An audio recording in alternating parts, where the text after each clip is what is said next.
What's up, y'all? It's Lou26. This is RingWarriors TV. We're diving into the big questions for the week. This is what we're going to be talking about. UFC 310, the last major card from the company in 2024. Are we calling it a banger or are we calling it a bust? Pantoja calls out Mighty Mouse. Is that enough to get the legend out of retirement? And was UFC 310 the end of an era for the UFC? We're going to get into all that and more. Y'all watching RingWarriors TV. It's Lou26. Y'all know what to do. Keep those hands up, baby.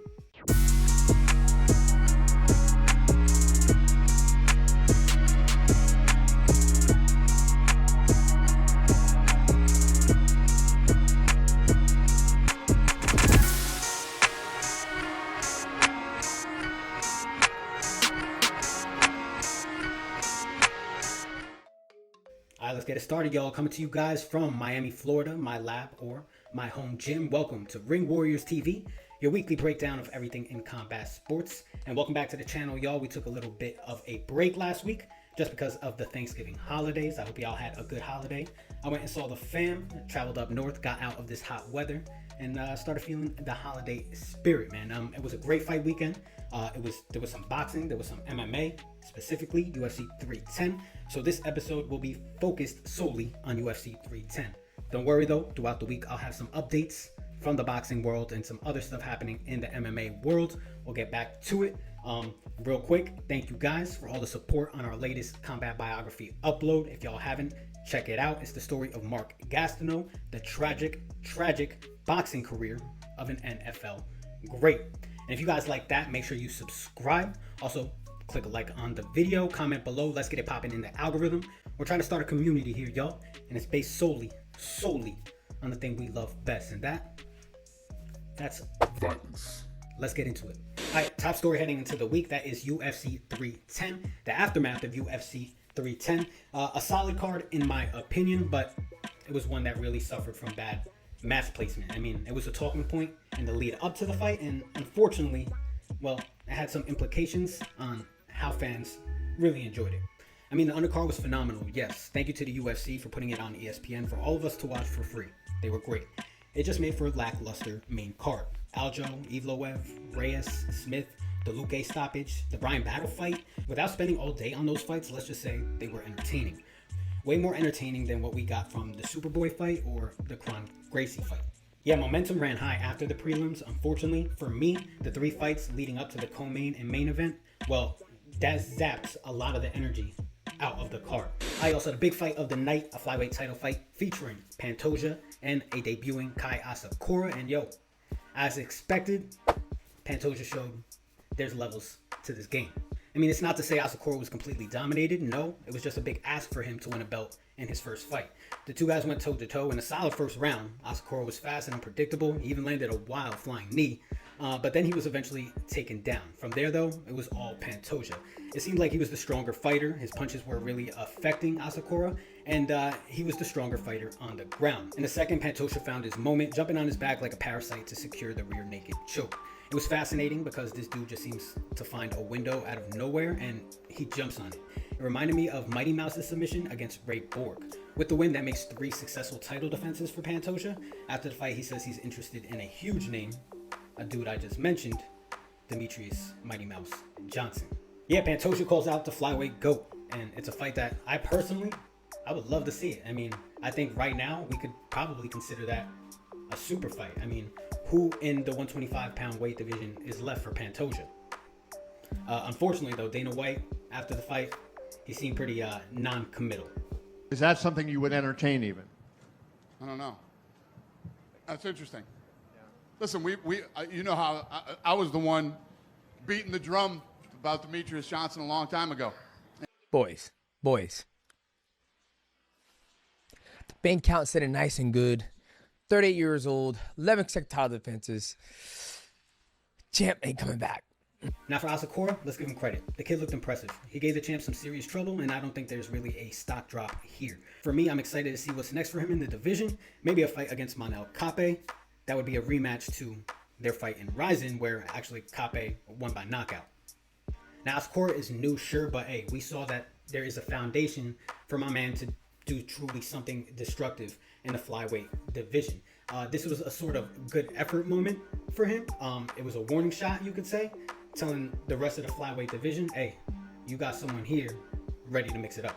All right, now let's hit the co-main event. In my opinion, it was the most intriguing fight of the night. Shavkat Rakhmonov versus Ian Garry.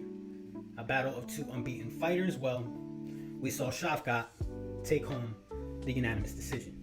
And the whole night, Rakhmonov just seemed like he was in control. No matter where the fight went, really, whether it was on the feet or the ground, Shavkat had the edge.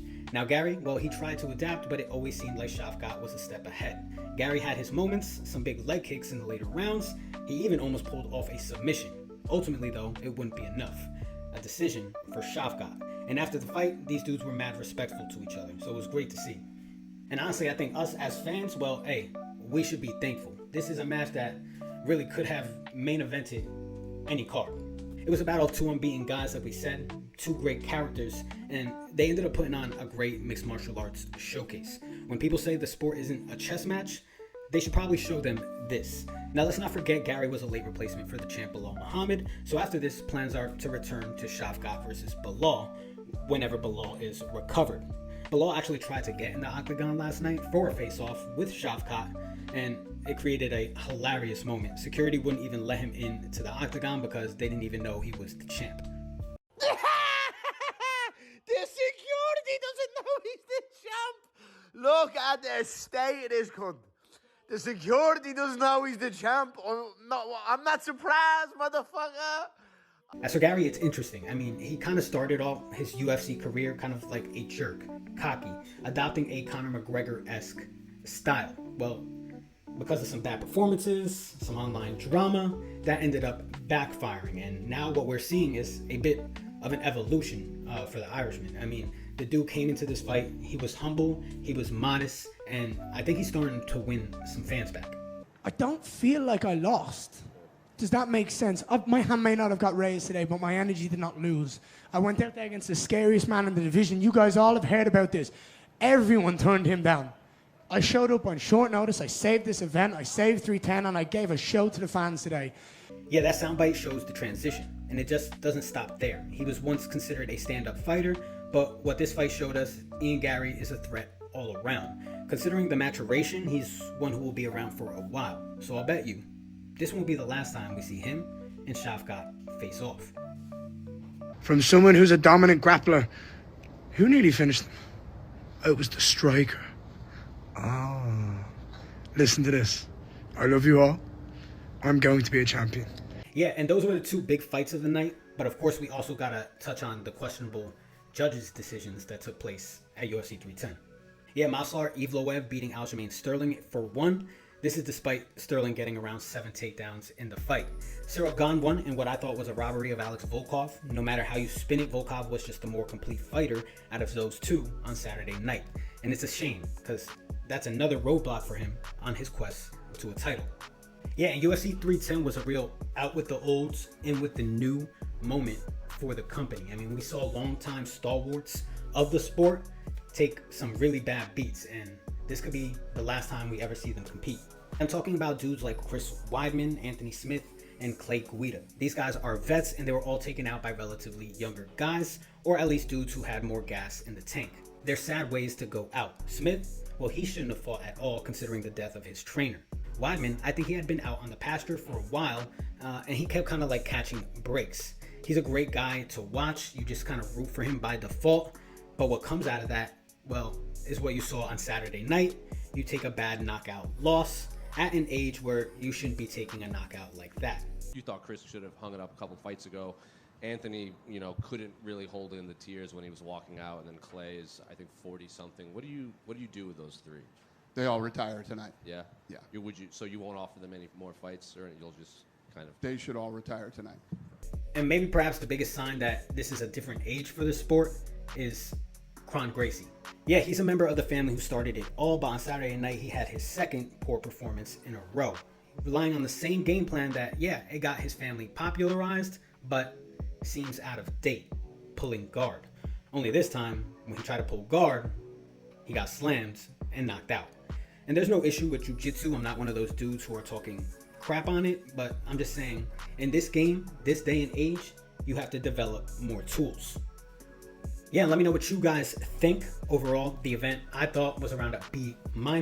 Hey, not terrible, but like I said, the 3 fights on the main card kind of killed the momentum of the prelim fights. Comment below, let me know what you guys think. If you guys think my perspective is full of ish, I got no problem with it.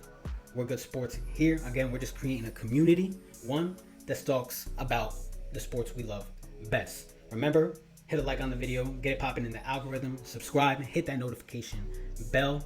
We got some list videos working, we got some history videos working. Just stay tuned, and always keep those hands up, baby.